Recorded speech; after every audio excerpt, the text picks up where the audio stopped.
మనందరి జీవితంలో మనసుని అదుపులో ఉంచుకోవడం అనేది ఓ పెద్ద సవాల్ కదా. అయితే దాన్ని సరిగ్గా అర్థం చేసుకుంటే మన జీవితాన్ని మరింత అర్థవంతంగా మార్చుకోవచ్చు. ఈరోజు సరిగ్గా దీని గురించే చెప్పే ఒక అద్భుతమైన తత్వాన్ని మనం కలిసి తెలుసుకోబోతున్నాం. ఇంకెందుకు ఆలస్యం, మొదలు పెడదామా? ఈ ప్రయాణాన్నే ఒక అద్భుతమైన పోలికతో మొదలు పెడదాం. చూడండి, నీళ్ళెప్పుడు పల్లం వైపే ప్రవహిస్తాయి. గాలి ఎటు పీడనం తక్కువ ఉంటే అటు వెళ్తుంది. నిప్పు కూడా గాలి ఎటు వీస్తే అటు వెళ్తుంది. మన మనసు కూడా అంతే. దానికొక చోట నిలకడ ఉండదు. నిరంతరం రెస్ట్ లేకుండా అటు ఇటు పరుగులు తీస్తూనే ఉంటుంది. ఇది మనసు యొక్క సహజ స్వభావం అన్నమాట. సరే, మనసు ఒక ప్రవాహం లాంటిది అన్నాం కదా. మరి ఆ ప్రవాహాన్ని అదుపు చేయనప్పుడు అసలు సమస్య ఎక్కడ మొదలవుతుందో ఇప్పుడు చూద్దాం.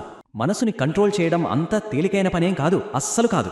అది ఎలా ఉంటుందంటే, ఓ పిడికిలి నిండా ఇసుక పట్టుకున్నట్టు. పట్టుకున్నామనుకునే లోపే వేళ్ల సందుల్లోంచి జారిపోతూ ఉంటుంది. మనం ఎంత గట్టిగా బిగిస్తే అది అంత స్పీడ్గా జారిపోతుంది. చూసారా, మనసు తత్వం సరిగ్గా ఇలాగే ఉంటుంది. అసలు సమస్యకి మూలం ఇక్కడే ఉంది. మనం ఏదైనా చూడగానే, ఏదైనా వినగానే, లేదా దేన్నైనా తాకగానే మనసు వెంటనే రియాక్ట్ అయిపోతుంది. మధ్యలో ఫిల్టర్ అనేది ఉండనే ఉండదు. తక్షణమే స్పందించడం దాని నైజం. మరి ఇలా ప్రతిదానికి వెంటనే స్పందించే మనసు వల్ల ఎలాంటి పరిణామాలు ఎదురవుతాయి?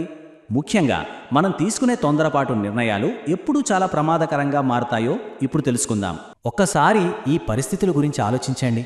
డబ్బులు పోగొట్టుకున్నప్పుడు, ఏదైనా పోటీలో ఓడిపోయినప్పుడు, నలుగురిలో అవమానం జరిగినప్పుడు, లేదా జీవితం మీద విరక్తి కలిగినప్పుడు మనసు ఎంత అల్లకల్లోలంగా ఉంటుందో కదా. సరిగ్గా అలాంటి బలహీనమైన క్షణాల్లో తీసుకునే నిర్ణయాలు మనల్ని చాలా దెబ్బతీస్తాయి. అయితే ఇక్కడ మనం గుర్తుంచుకోవాల్సిన ఒక ముఖ్యమైన విషయం ఏంటంటే, ఈ చేదు అనుభవాలు మన జీవితానికి ఫైనల్ జడ్జ్మెంట్ కాదు. అవి కేవలం కథలో వచ్చే కొన్ని బాధాకరమైన సీన్లు మాత్రమే. వాటి ఆధారంగా మన జీవితం మొత్తాన్ని నిర్ణయించుకోకూడదు. సరే, మరి ఇన్ని సమస్యలున్నప్పుడు అసలు సరైన నిర్ణయం తీసుకోవడానికి కరెక్ట్ టైం ఏది? ఈ ప్రశ్నే అసలు మనల్ని సమస్య నుంచి పరిష్కారం వైపు తీసుకెళ్తుంది. మనసు అంత గందరగోళంగా ఉన్నప్పుడు కాదు. సరే, మరి ఇంకెప్పుడు తీసుకోవాలి ఆ నిర్ణయం?